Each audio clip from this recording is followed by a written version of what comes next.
Parliament, through the Speaker, can summon anybody. Anybody means a president other than Jesus Christ and Allah. Yeah? They can all be summoned. William Ruto must be summoned if they are serious. Yes. And last week I told you, Moses Masiko Etangula would do nothing. I told you. But they were lectured like children. If I was the one in that meeting, I would have walked out. If I was the one. I'm surprised they sat there and went through the pain. They were, they were called names. They were called corrupt. And they still sat there. That was a sign of admission. Because if you are not corrupt, you will stand up and walk out. Because who is he? There's nothing he can do to you. Rigathi actually has taken, in my view, the position that was held by Raila Odinga. Oh. Yes. He's already taken it. He's taken it. Let him explain himself. Let him prove his very serious allegation. Failure to prove those allegations. Send him home through an impeachment process by a supersonic speed. It should be faster than Gashagua's speed. What gives him the idea that he can do as he wishes? This is not his personal house. This is not for going. I think the president needs to stop being simplistic. Is there a vacuum post-Raila? Play one clip where Ruto has spoken truthfully. Great to see you and welcome to Philip Kisia Unscripted this particular Saturday. I'm so glad that you've joined us once again for our conversations to help build both policy and politics here in the country. We're going to take a look at some of the events that have taken place, state of the nation. Former Deputy President Rigathi Gachagua is back. Raila Odinga calls for CDF to be removed from Parliament. The president is accusing Parliament of corruption. What does this all mean? I'm here with Philip Kisia to interpret, give us context and what the future holds for this polarized and divided country. August 2025, great to see you. How are you doing today? Well, I'm good. It has been an eventful week. Yeah. Accusations and counter-accusations. Nimetuma rent. Nimetuma fare. Why are you doing this to me?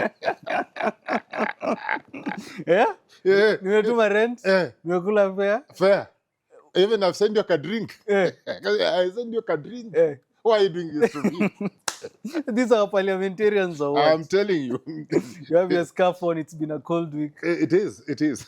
Let's start with your reflections, highlights. No, just before I jump into my reflections and highlights, yes. I came across this, statement, and I thought that is food for thought.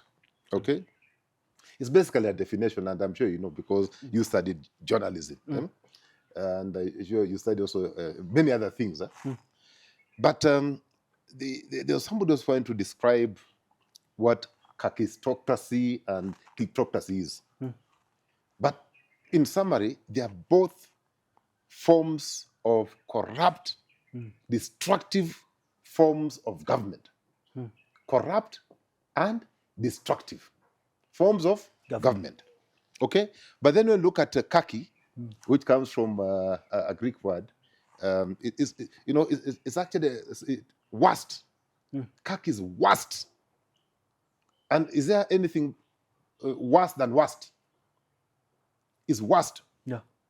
And then, of course, Kri is now the rule. Okay. Then, of course, when you look at the definition, is a system of government that is the worst and the least qualified who are managing that government, most unscrupulous, okay, group of people, unscrupulous group of people, okay. Then we look at how they manage their affairs, in terms of focus. They're incompetent, morally corrupt. They are ignorant and completely unfit to govern any form of government. Then klip, of course, again from a Greek word. The first one was kaki. Kaki. So klipo, klip, is actually a thief.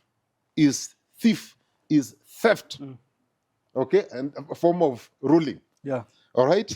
But then when you look at the overall definition, is a government where The leadership, the people leading, are focused on using political power for personal gain. Yeah? They just want to exploit to the maximum the resources of the government or the nation, and in the end, completely exploit the people of that nation.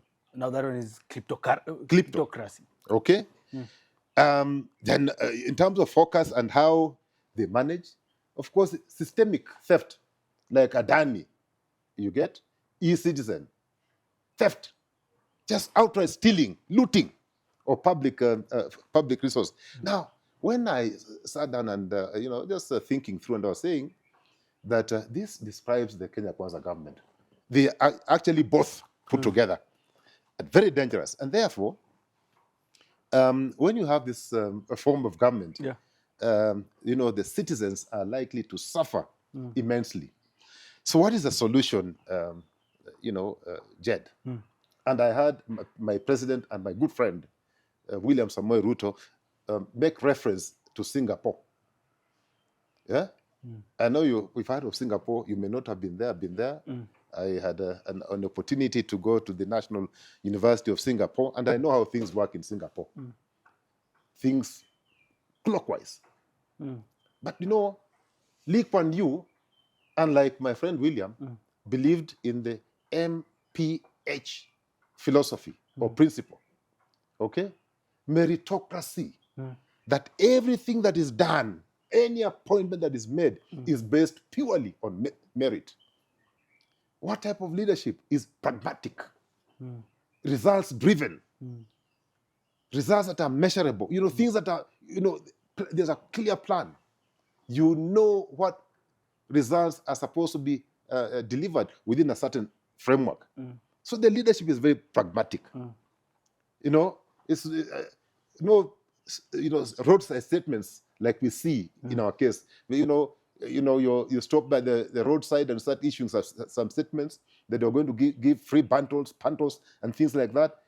That is not what Lee Kuan Yew was talking about. And then, of course, the last one, and this one, I don't know whether the current leadership will be able to achieve, even if they tried. Even if they tried so hard, the issue of honesty. Are they honest? Yeah. These characters are never honest. Even if they try. Even if they tried, this is something that is not in their DNA. But we are seeing honesty this is corruption. not. I can tell you, Jed, this is is something that is not in their DNA. Now, because this week we are focusing on leadership. Yes. And why are we facing these challenges? When I was reflecting this week, I came across President Obama's, video, and I want you to play it. Because as we move along, we'd want to compare what good leadership can lead to and what poor leadership can lead to. Poor, terrible, worst, as described earlier. Worst leadership. What are the results between the two? So look for that video. Do not let people think you do not belong. Once you sit at these tables with folks with fancy titles and you talk to them and you go, oh, they ain't all that. This idea that somehow they are so special, they're so smart, they're so sophisticated. Not really. They've been exposed. They've been given the confidence of feeling like they belong. But if you sit down and talk to them, turns out, that's my point. And the benefit for Michelle and me, because we came up, and at each stage, you go to Harvard, and wow, it's Harvard. And then you find out, oh, Harvard's full of some fools and people that you would not put in charge of anything, but they're there. And there's some really amazing, brilliant people too. And then you go to the US Senate and you look around and everybody's represented, smart people and dumb people, good people and bad people. Now suddenly you're meeting at the group of 7 world leaders are all in a room, or the United Nations. And same thing. Turns out that there's some really smart, amazing world leaders, and there's some fools running countries. Barack Hussein Obama there. Barack talks about, there's some characters you give an opportunity to provide leadership. But really, are they even capable of being leaders of a kettle dip? Because choices have consequences. If you appoint or elect somebody who has no capacity, somebody who has no proven experience, somebody who you're only casting your vote because it comes from your tribe. But you know that guy's a thug. You know that guy's a thief. He has bad history. That person will not change because he's occupying a big office. So we'll answer that question as we move on. Now, in terms of my highlights, Jed. Yes.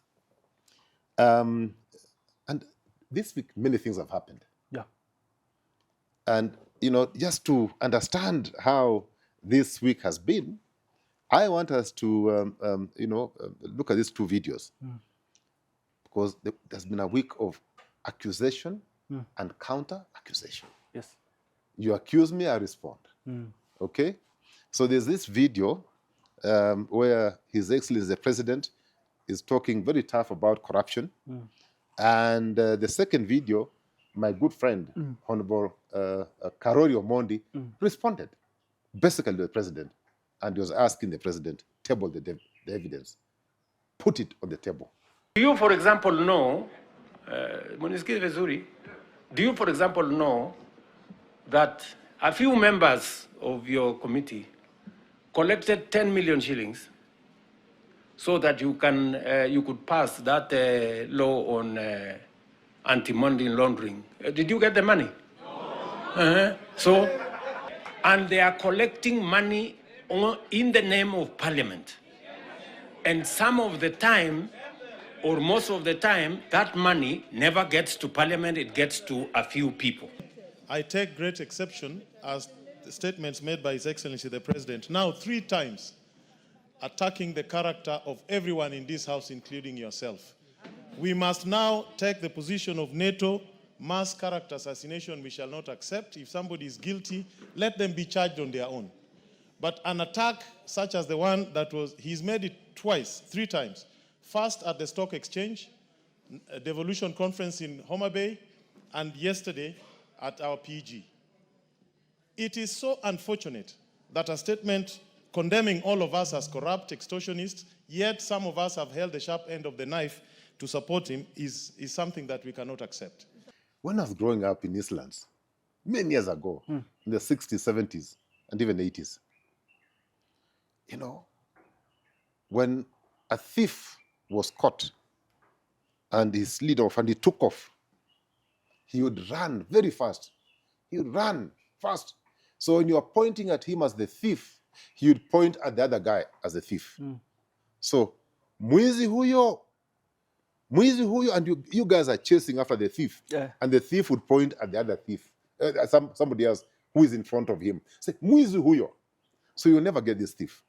I think when I watched these 2 videos, I was wondering, who is the mwizi? Who is this mwizi? Mwizi huyo? Mwizi huyo. And the other one is pointing, mwizi huyo? Yeah. That is what, when I have watched these 2 videos. But you see, when I listen to the President, I ask myself, does he have the moral authority? Yeah. Does he really have the moral authority to talk about corruption?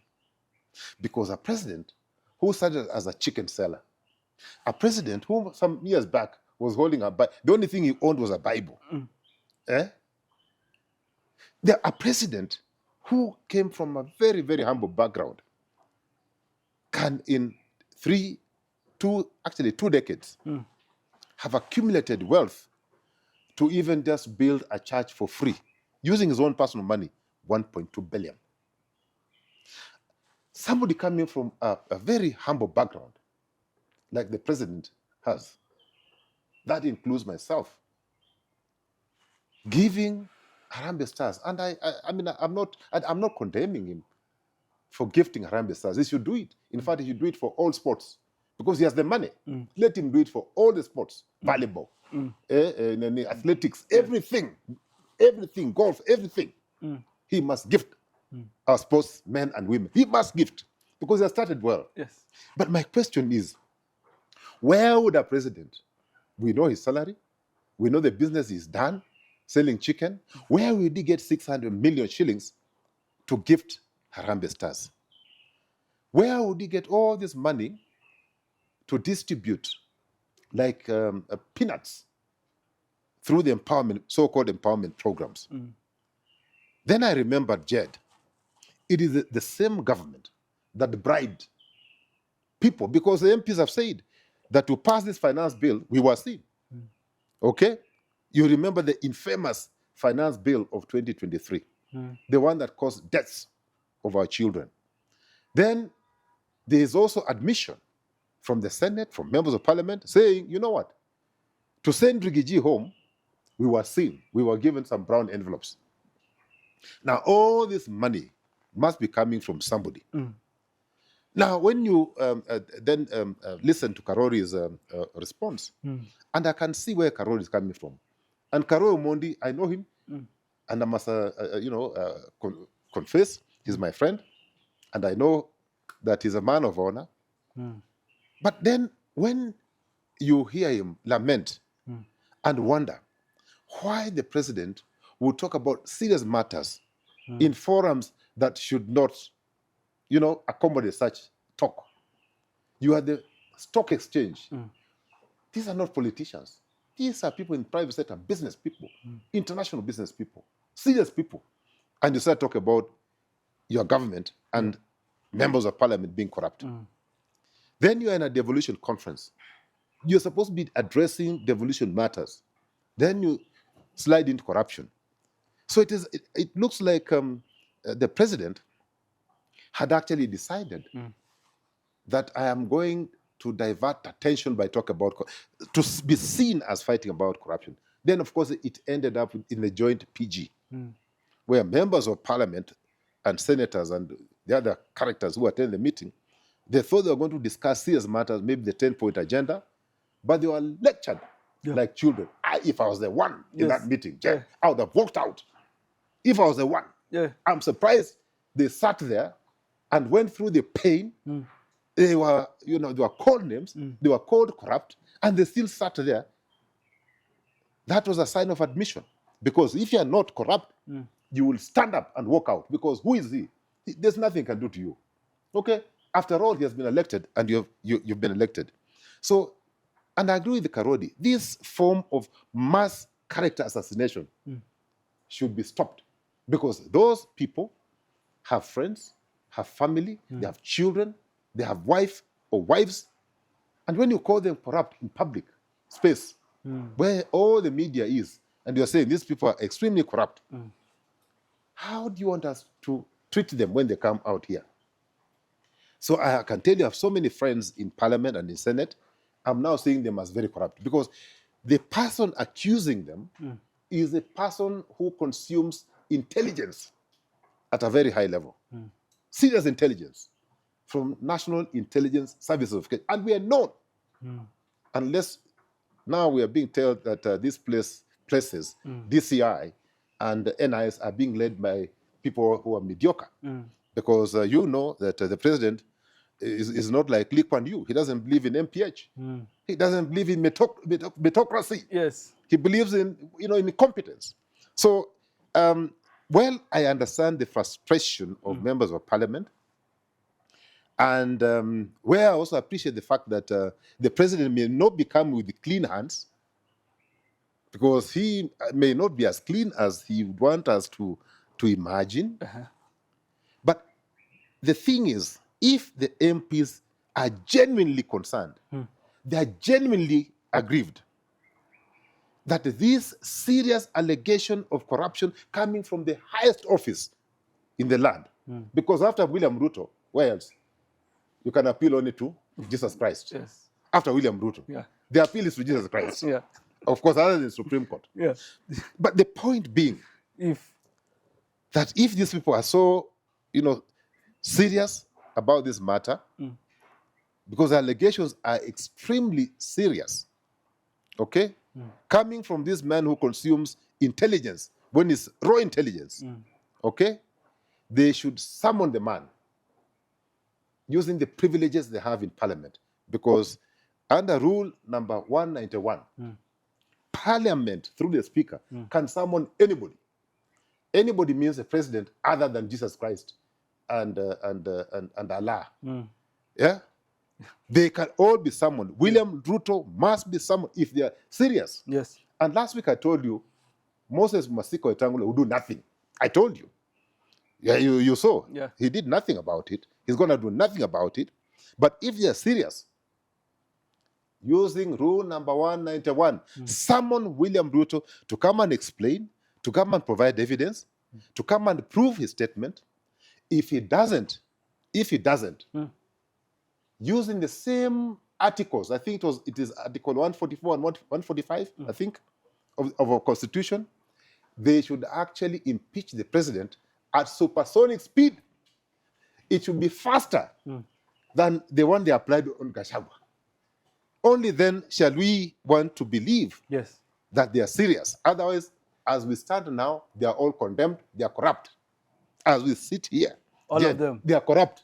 Have fallen short. They are corrupt. Of the glory of God. They are corrupt.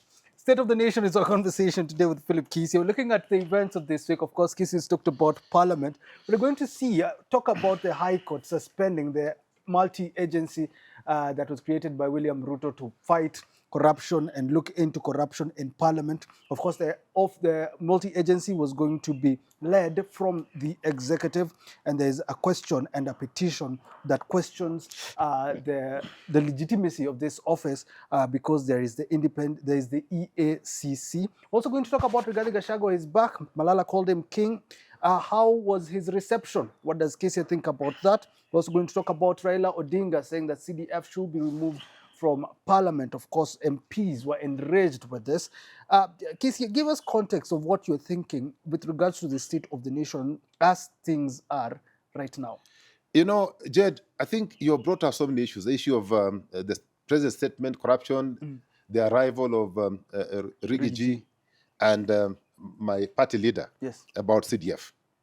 But even before, we contextualize the matter, the person who issued the statement about corruption and accusing members of parliament for being corrupt, he himself, forget about even members of parliament and the Senate, he has been recognized as the second most corrupt president in the world.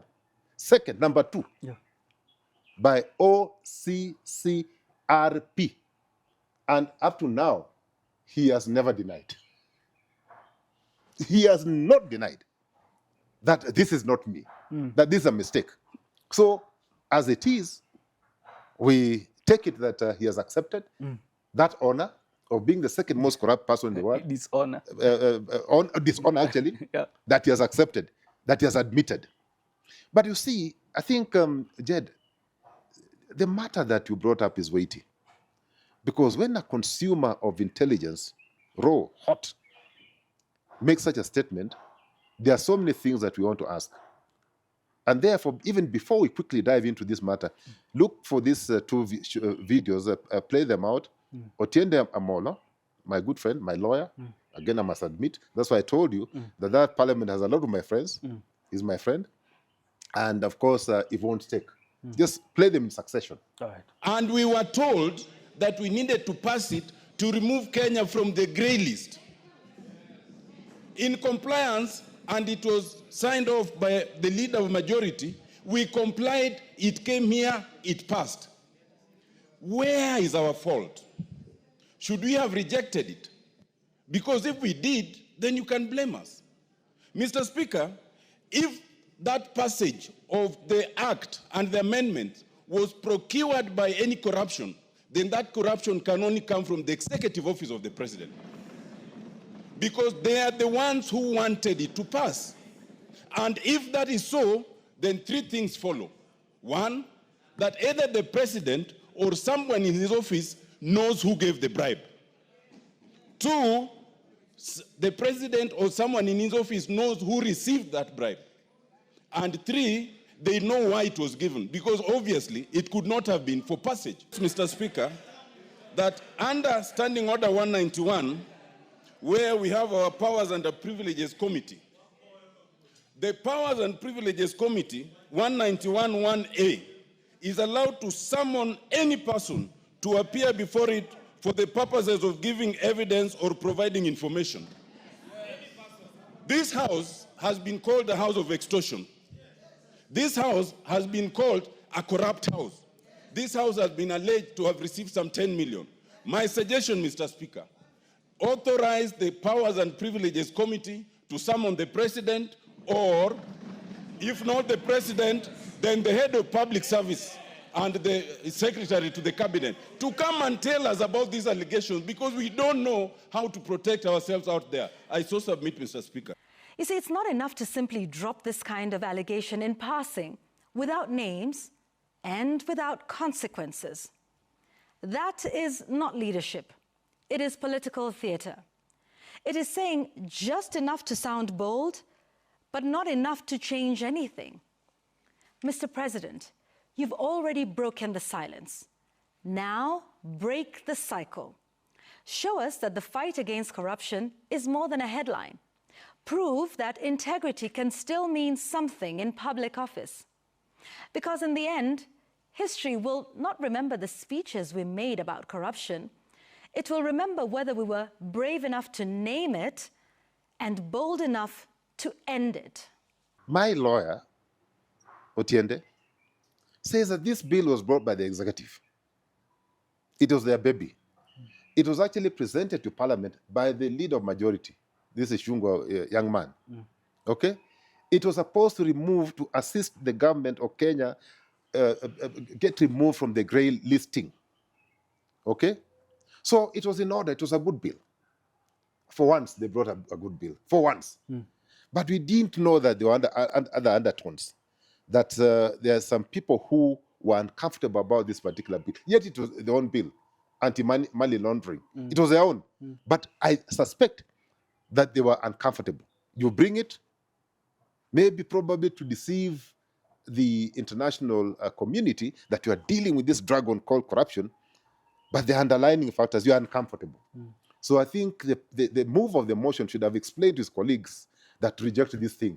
This thing, I'm just doing some PR exercise, that we're not very serious about this. But because it was presented by government and it was passed, we thought it was a good thing. And I agree with both Yvonne and my lawyer, Otiende, that the president knows who is corrupt.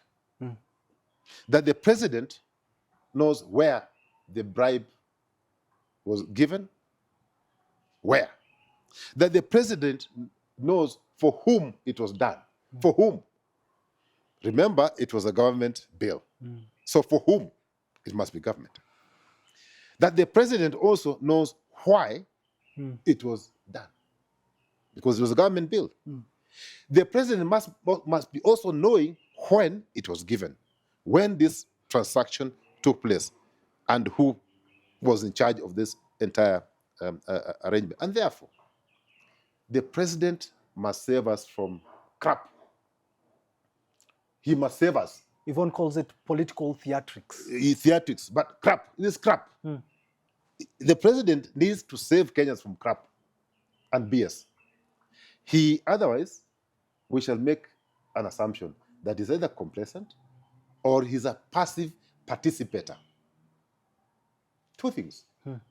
You are either complacent or you are passive participator. That you are in charge of the entire nation, of the entire state, but you are unable to take action. Then the question that follows is, why are you unable to take action? So we expect the president to move in and make or take the necessary action. It is a few days after his statement. Nothing has happened. Even ESCC the other day said that they are waiting for evidence. They are waiting for information. They have no information. Mark you, that statement came from the head of state. By the time the head of state is making such a statement, it should have been followed with action. That here's evidence. ESCC, you have been sleeping on your job. In fact, Bishop, Pastor, Ginde, my friend, please go home because you're sleeping on the job. But the president makes a serious allegation and he goes back to sleep. I'm told he doesn't sleep. You'll be telling me whether this is genuine in our conversation, but I want us to talk about Rigathi Gachagua. He came back on Thursday this week, and his supporters received him at JKIA. Cleopas Malala, together with Muranga senator, they are saying that there are officers there to arrest him, maybe 100, others say 200 officers to arrest him. Rigathi did not respond to this, but of course, Rigathi was stoned, his vehicle stoned, he did not have time to speak, he left in a hurry. He hasn't released a statement up to now as we are having this conversation. Kisia, what is your advice for Rigathi Gachagua as you interpret his coming back with regards to state-sponsored intimidation, as they are calling it? Even before I offer my advice, which is unsolicited, Yes. I'll offer because Rigathi is my friend. I think the goonism and the terror being muted to opponents by organized gangs, the Haiti style, should stop. Because this is how Haiti started, by government sponsoring goons. The goons then become their own government unto themselves. Now, even William sent some fellows to Haiti to assist. I'm told now Trump has said, no, they are not doing a very good job, he has to replace them. Soon, we are the ones who will be calling for help. That must be stopped. That must be nipped and put in the bag. Now, not tomorrow. It is a dangerous route to follow. We dealt with the Mongiki and other gangs, and it took us time. It took us a lot of resources. People died. People were maimed because of these gangs. Now we are seeing a resurgence of the same gangs. And we have intelligence. Shame on these people. But for Rigathi actually has taken, in my view, the position that was held by Raila Odinga. Oh. Yes. He's already taken it. He's taken it. Because he is now the face of opposition. And he's taking it boldly, the way Raila used to take it. I'm not saying that he's a leader of opposition. I'm just saying that he's occupied that space. Because Raila joined government, he's in bed with government, and now you needed somebody, to occupy. And I think Rigathi has done it very, very successfully. The other thing that Rigathi has been able to do is to galvanize the support for Mount Kenya. And he has put them in one pot. And he has told them, you know what? I'm the one to deal with their grievances, economic and political grievances. I, Rigathi Gashagua, I'm a Jabba, and I'm going to deal with this William Ruto. It is me to deal with him. The other thing that he also seemed to be doing successfully is also trying to create strategic alliances with other people. Okay? He was smart. He decided, if I go alone, I may not succeed. Let me join Stephen Kalonzo Musyoka, who is the leader of opposition. Let me join him. Because when Nani exited, Raila, of course, he left Kalonzo. Yes. So Rigathi was smart, strategic. He said, no, other than creating my own other, path, let me join this group that is already organized and strengthen them. Yeah. So that he has done successfully. You asked me what advice I can give my friend Rigathi. Yeah. We are now getting to a point where being critical of government is okay. We must critique, because that is a job of opposition. Okay? But it should not get to a point where he says that on this particular matter, I am going to behave, I'm going to act like a statesman. So there must be a balance between being a critic, criticizing, and deciding on this particular issue that I'll be a statesman. Only then will he be above William Ruto.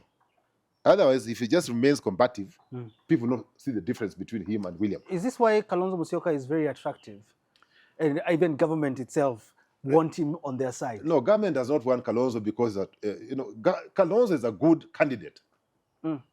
He's experienced, he's diplomatic, he's polished. Okay? So anybody want to have this person. So government wants him for their selfish reasons. Remember, he has a solid, about 3 million votes behind him. Solid behind him. Then he's likable. Then he has all the qualities that Kibaki had. Non-aggressive, a good listener, and so on and so forth. So when you have such a person, you clean your image. So the president, if they ever got him, I doubt that they ever get him, they clean the image. Number two, he brings in the bloc. Yes. Okay? And that's the bloc they're looking for. So don't talk about government looking for him because, no, government is looking for Kalonzo for their own survival. Okay. They want to survive, not because of anything else. Tell Okay? me this. Rigathi Gachagua came back on Thursday. Prof. Manyora tells me his arrival was underwhelming. He told me that yesterday because he says it wasn't like Raila coming back. How would you assess it, his arrival at JKIA? Oh, man. It was a blast. Oh, it was a bomb. It was a bomb, my friend. That thing shook the entire city. It shook the nation. You saw the convoy of motor vehicles. You saw the thousands of people who are not mobilized, who just came to receive their friend, their leader. No solicitation, Okay. no bribery. You know, there was no 2,000 bob being given. People just came using their own resources. So that was a demonstration of love. That was a demonstration of confidence they have in one Rigiji. And they have hope. They are saying, maybe this is the guy who will assist the team to liberate Kenya. Not be the leader of the team. We are not there yet. You'll see, Jed, you want to spoil our team. I have told you, leadership is not about the big L syndrome. Yeah. You don't want us to be like William, suffering from the big L syndrome. Yeah. We are all leaders. And we have our own roles to play. But at the right time, one of them, through consensus, will be chosen to be one among the equal, and we'll put him ahead of others for the purposes of doing what? Making sure that the team moves as one unit. Second topic for today is about parliament corruption. You've talked about it clearly. The multi-agency team formed by the president. Do you think it was time for it to be formed? And when you listen to the president, is it just showing that this is just political intimidation for parliament, especially with regards to us trusting EACC in fighting graft? You know, I think that question has been answered by Honorable Ochieng. Is it Ugenya? Where? Ugenya, I think. Is it Ugenya? Look for that video. I think Mheshimiwa Ochieng has answered the president. And Ochieng was one of the guys who was supporting the president. But just look out for that video. This president gave us a finance bill. That was very unpopular. We passed it for him. This president gave us a housing levy. Very unpopular. We passed it for him. This president has asked us to pass SHA. We sat here until 10 p.m. Passed it for him. What have we done for him? What has this parliament not done for president that he now has to come and bastardize us?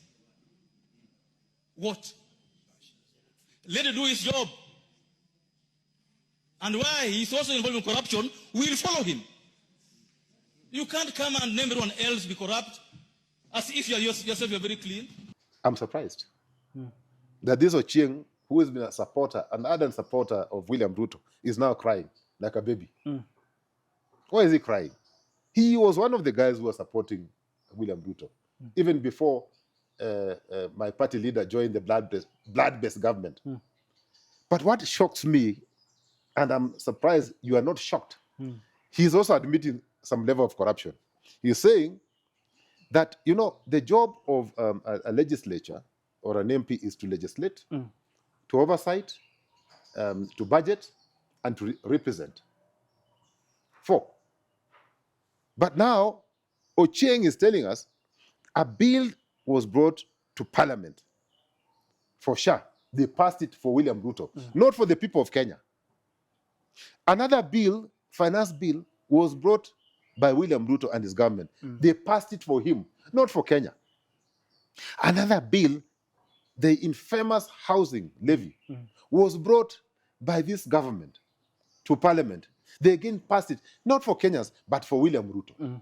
So it means that Ochieng and the entire Parliament which passed these bills, they were not working, they were not representing Kenyans. They were representing themselves and representing William Ruto. And the question we'll be asking is, was there an inducement? Were you induced? How come you're just passing? Not for the people. You're just passing, sure. You're passing housing. You're passing and passing.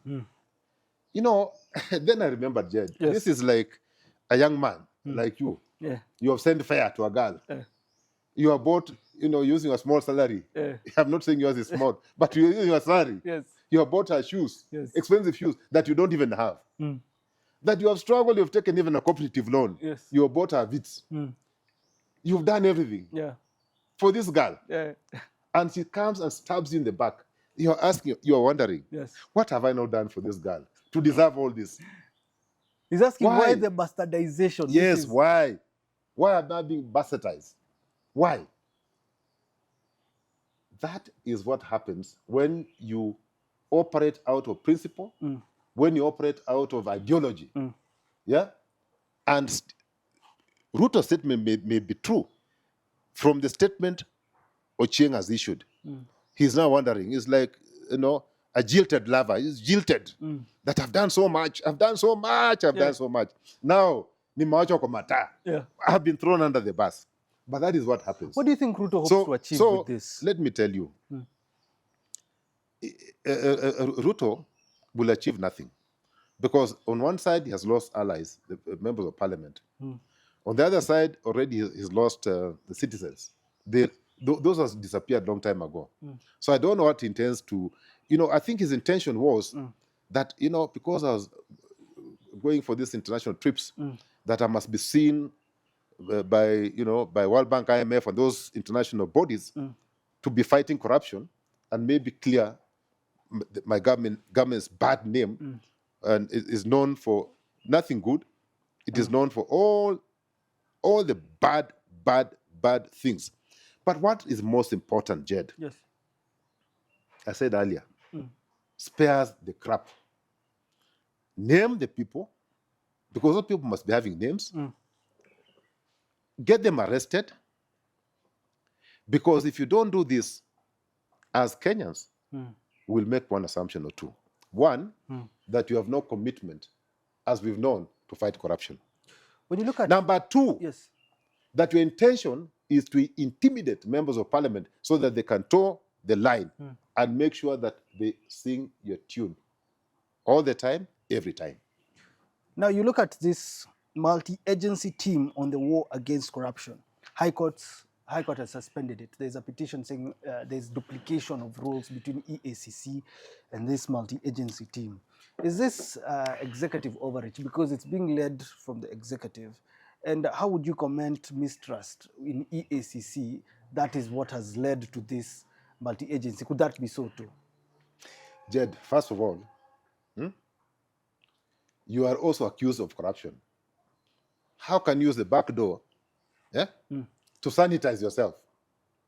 To say that, there's this dragon called corruption. I know people have accused me of being corrupt. And maybe I'm corrupt. But I'm now going to form another team called MAT, Multi-Agency Task Force, to deal with this. How can you give a hyena your goat to take care of? Is it possible? No. Will you find it the next minute? It will be gone. Jed, it will be gone. Yes. So please, be decent. You took over power and promised to stop state capture. You promised to support these agencies. You promised to make them independent by not interfering in their work, by making sure they get the funding. The question I'm asking my friend William Ruto, are you funding them as you promised? Number two, are you allowing them to work independently as per the Constitution? If that is so, that you have given them all the resources that are required, that you have allowed them to operate independently, then the conclusion should be that the holders of those offices are incompetent, and other than inviting the same incompetent people into what you are calling a MAT team, multi-agency team, the same incompetent fellows who you have given them resources, you allow them to operate within the confines of the Constitution, they have failed, then you invite the same fellows into a new team that you're calling MAT. Please, Mr. President, act. Otherwise, this will risk, and it'll be seen as just being another political gimmick. That's just you're playing politics. You're just trying to play politics, and you're trying to weaken institutions that you promised to strengthen. So please, Mr. President, stop this nonsense. What do you think? Stop this nonsense, Mr. President. Allow these bodies to work. You said you are praising yourself the other day, saying that you are 4 in 1. He even put Kibaki in that basket. Yes. Oh, my boy, you are not even a third of Kibaki. You are not even 10% of Kibaki, because Kibaki allowed institutions to work. Yeah, he did the right thing. Why do you think there is this mistrust in EACC, or why are we not seeing results? Because listen, and that's why we have you cannot see results because they are not independent. How can you see results when the results are predetermined? Go for JED. Don't go for this one. Now the same EACC is saying that they have evidence. I don't know, they're investigating 11 former cases for governors and 5 current. Yes. What are they investigating? You know, the other thing that now we must take this EACC to task. From the time they were formed, we want to know, in terms of resource allocation, manpower, money, time, what? Billions of shillings have gone. Billions of shillings have gone into this thing called, it was called CASA, then ES. Billions of shillings. Billions. Millions of minutes. Manpower. Billions of resources. Billions. And then they have no shame of telling. They should know some of us are managers. They say we have only recovered 27 billion. Yet you have used 10 times that amount in the last 15, 20 years that you have been around. So we also need now to hold them to account. There must be, going forward. Could there be corruption in EACC? Of course. Once we take over government, that thing must be reformed. It must be reformed. Because there's no point funding an institution so heavily, and the only thing they can show is some small little results. They don't forget about even corruption. Yes. They are not even dealing with the issue of ethics, because ethics forms the weight of their job is in ethics. 60 to 70% of the time, they should be dealing with the issue of ethics. Then corruption will be easy to deal with. You can't start dealing, it's like an elephant is in the room, already in the room, and then you're holding the tail. How does it work? Surely. Finally, your party leader, Raila Odinga, on CDF. We need to manage our resources with accountability.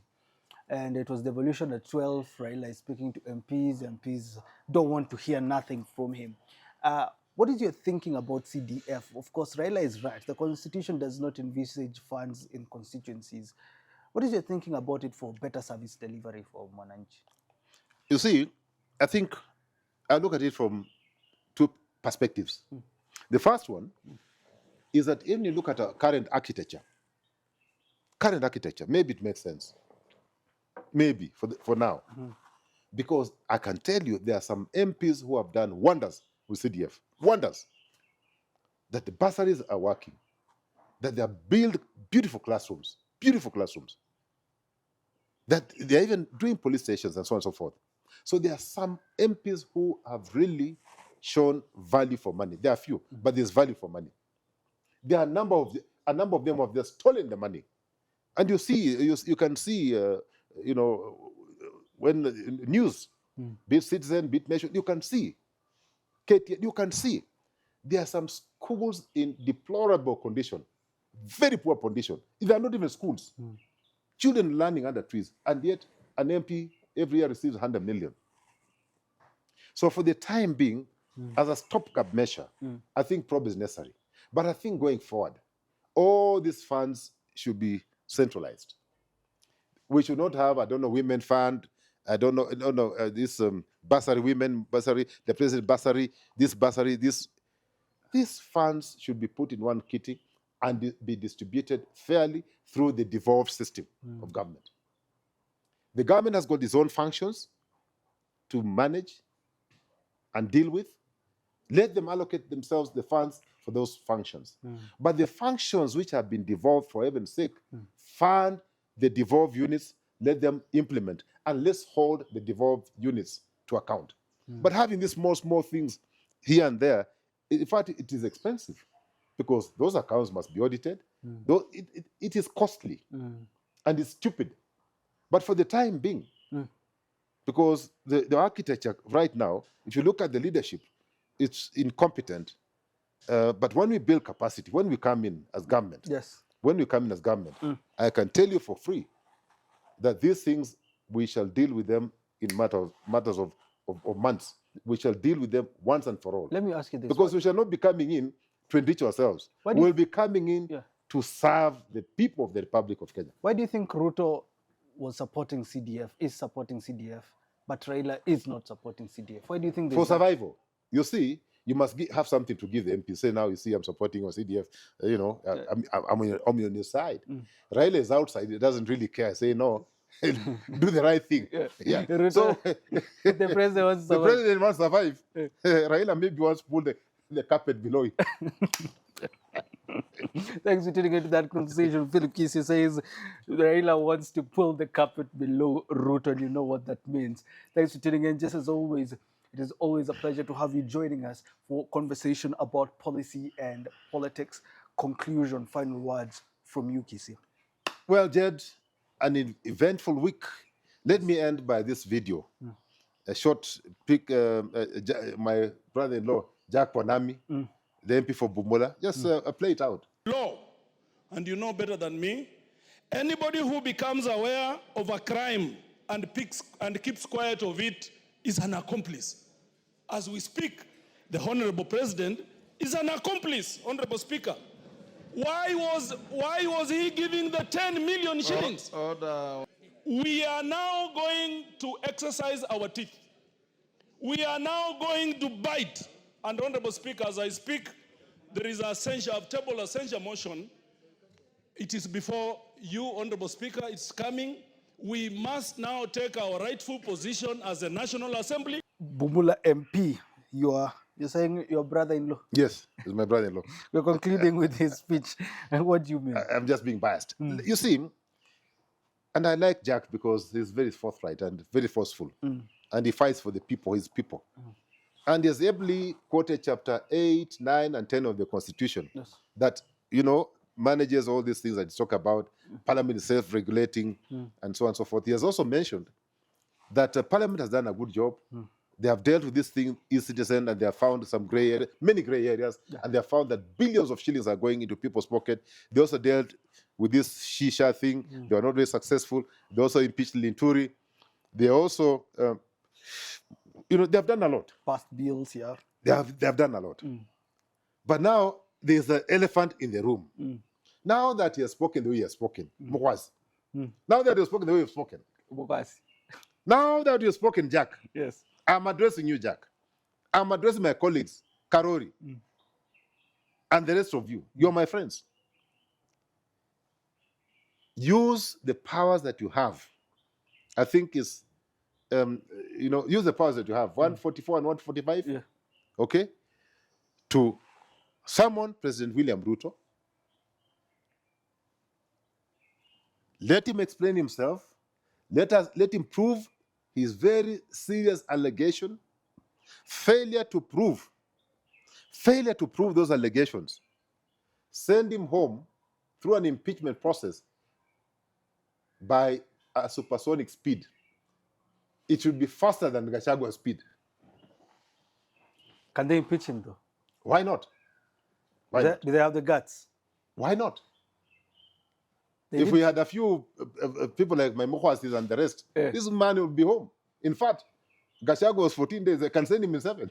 It remains to be seen. It remains to be seen. Thanks for tuning into that conversation with Philip Kissi. Can they actually impeach President Ruto? Do you believe Parliament can impeach President Ruto, or is Kissi in his dreamland? Leave a comment down below. Thanks for tuning in. Have yourself a lovely rest of your day. What gives him the idea that he can do as he wishes? This is not his personal house. This is not so going. I think the president needs to stop being simplistic. Is there a vacuum post Raila? Play one clip where Ruto has spoken truthfully.